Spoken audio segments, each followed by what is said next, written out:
জয় মা তারা।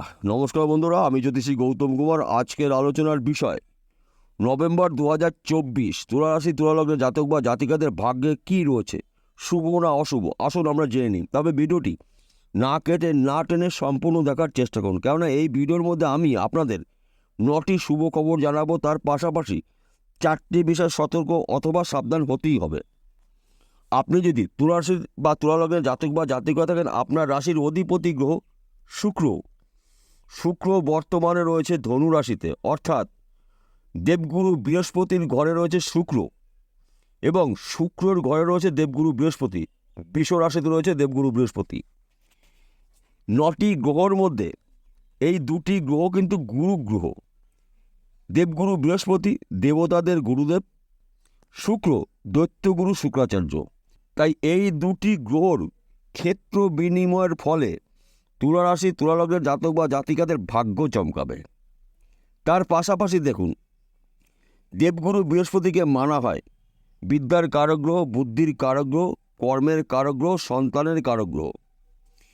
এবং শুক্র সুখের কারগ্রহ, ঐশ্বর্যের কারগ্রহ, ধনের কারগ্রহ, সম্পদের কারগ্রহ, উচ্চস্তরের আশা আকাঙ্ক্ষা ভোগ বিলাসিতা শুক্রের মাধ্যম দিয়ে পূর্ণতা পেয়ে থাকি। 2টি গুরু গ্রহর কৃপায় তুলা রাশি তুলা লগ্নের জাতক বা জাতিকাদের ভাগ্যের সোনায় সোহাগা হতে চলেছে।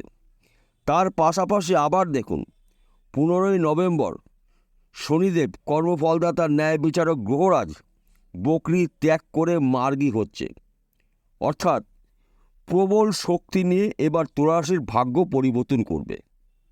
শনিদেব শক্তিশালী হচ্ছে, তুলা রাশির কী আসে যায়, এইটাই তো লাখ টাকার প্রশ্ন। দেখুন বন্ধুরা, শনির প্রিয় বন্ধু শুক্র এবং বুধ এবং রাহু। যখনই শনিদেব প্রবল শক্তিশালী হবে, তখন থেকে কিন্তু কয়েকটা রাশির জাতক বা জাতিকাদের ভাগ্য পরিবর্তন করবে। তা আজকে আমি আলোচনা করছি শুধু তুলা রাশি তুলা লগ্নের জাতক বা জাতিকাদের 15 তারিখের পর থেকে, অর্থাৎ 17 তারিখের থেকে আপনাদের অসম্পূর্ণ কাজগুলো সম্পূর্ণ হবে। আমি আপনাকে 9টি শুভ খবরের মধ্যে প্রথম শুভ খবর বলছি, আপনার শরীর মন ভালো থাকবে, কেননা আপনার রাশির প্রথম ঘরে কর্মফলদাতা শনিদেবের দৃষ্টি রয়েছে। অর্থাৎ আপনার যে সমস্যাগুলো ছিল অনেক দিন ধরে, মাথার যন্ত্রণা, দাঁতের যন্ত্রণা, মাঝে মধ্যে শরীর খারাপ হতো, মানসিক দিক থেকে আপনি কিন্তু এবার সুস্থ হতে চলেছেন। শরীর আপনার সুস্থ হতে চলেছে, দুশ্চিন্তার থেকে আপনি কিছুটা হলেও মুক্তি পেতে চলেছেন। তাছাড়া আপনার রাশির পঞ্চমে রয়েছে শনিদেব, অর্থাৎ পঞ্চম ঘরকে মানা হয় সন্তানের ঘর, বিদ্যার ঘর। এই পঞ্চম ঘরে কিন্তু আপনার সন্তান দ্বারায় আপনার বংশের মান সম্মান প্রাপ্তির যোগ তৈরি হয়েছে। আপনার সন্তান এমন একটি আপনাকে খবর দেবে, যে খবরটার জন্য আপনি অনেক দিন ধরে আশা করে রয়েছেন। তাছাড়া আবার দেখুন, আপনার রাশির সাপেক্ষে সপ্তম ঘরে কর্মফলদাতা শনিদেবের দৃষ্টি রয়েছে। সপ্তম ঘরকে মানা হয় সাংসারিক জীবনে সুখ শান্তি সমৃদ্ধি প্রবেশ করবে। তাছাড়া প্রেম ভালোবাসা অত্যন্ত শুভ সময় আপনার জন্য। এবং ব্যবসার স্থান সপ্তম ঘর হচ্ছে বিজনেসের স্থান, সপ্তম ঘর। তাই আপনি যদি ব্যবসা করেন, সেই ব্যবসা ছোট হতে পারে, মাঝারি হতে পারে, বড় হতে পারে, আপনার ব্যবসা পরিবর্তন হতে পারে, অধিক লাভজনক কোনো ব্যবসা আপনি শুরু করতে পারেন।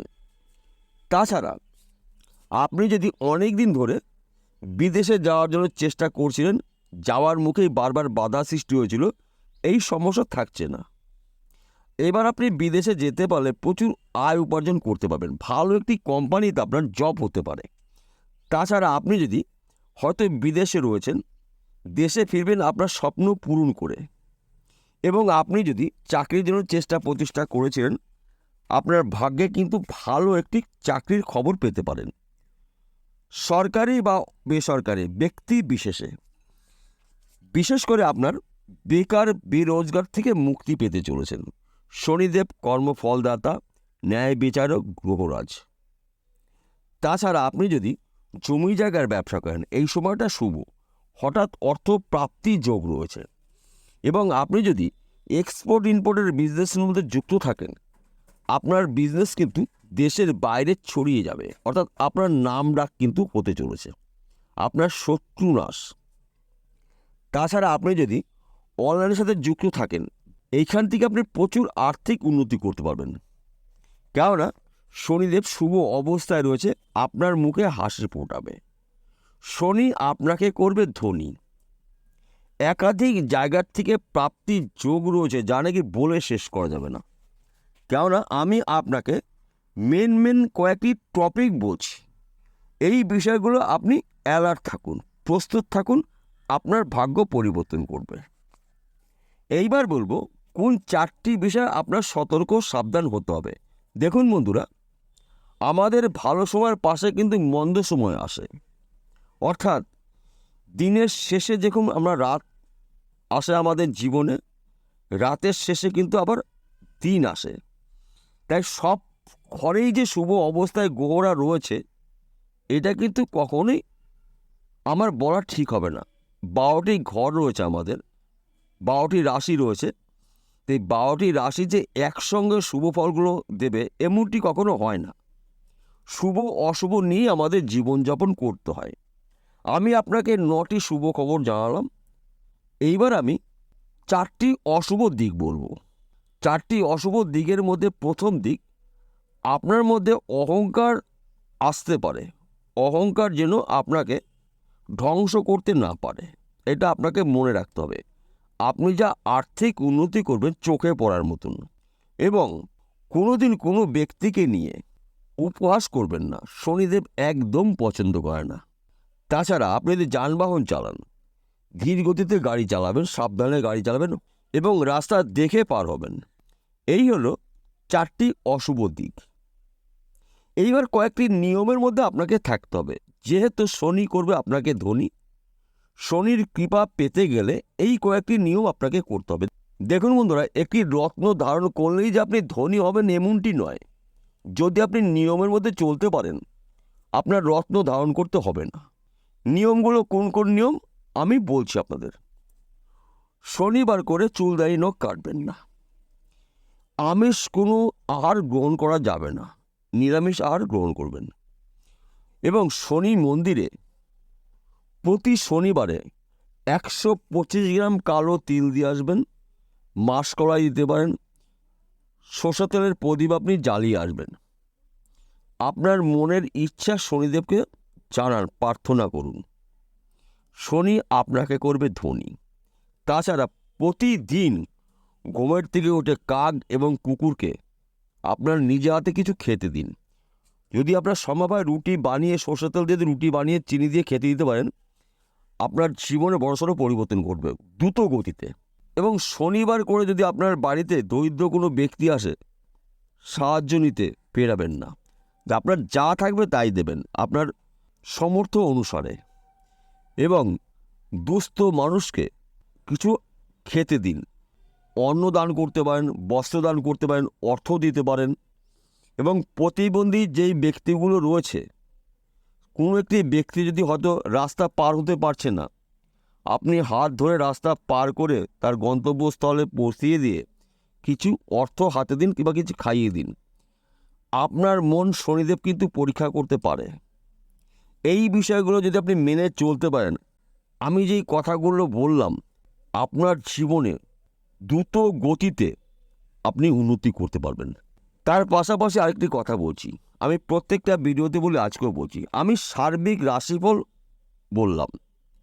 আমি কোনো ব্যক্তির জন্মকুণ্ডলী নিয়ে আলোচনা করছি না, আর করা সম্ভব নয়, কারণ জন্মকুণ্ডলী আপনাদের কাছে রয়েছে। শনিদেব তুলা রাশি, তুলা লগ্নে জাতক বা জাতিকাদের কি করবে সেটা বললাম, কোন কোন গ্রহরা কি অবস্থা রয়েছে সেটা বললাম, ভালো এবং মন্দ দুটোই বললাম। আপনার জন্মকুণ্ডলী অভিজ্ঞ জ্যোতিষীদের বিচার করে নিন। যদি আপনার জন্মকুণ্ডলীতে শনিদেব, শুক্র, বুধ এবং রাহু যদি শুভ অবস্থায় থাকে, আমি যে কথাগুলো বললাম 101% মিলবে।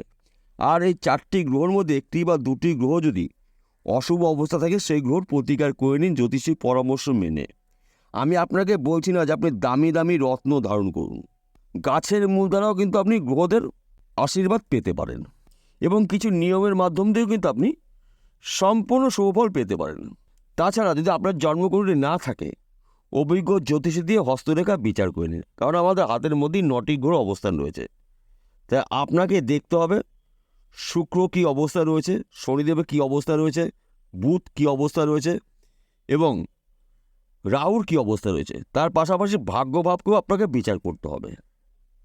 বিষয়টা পরিষ্কার হলো। নমস্কার বন্ধুরা, আবার দেখা হবে।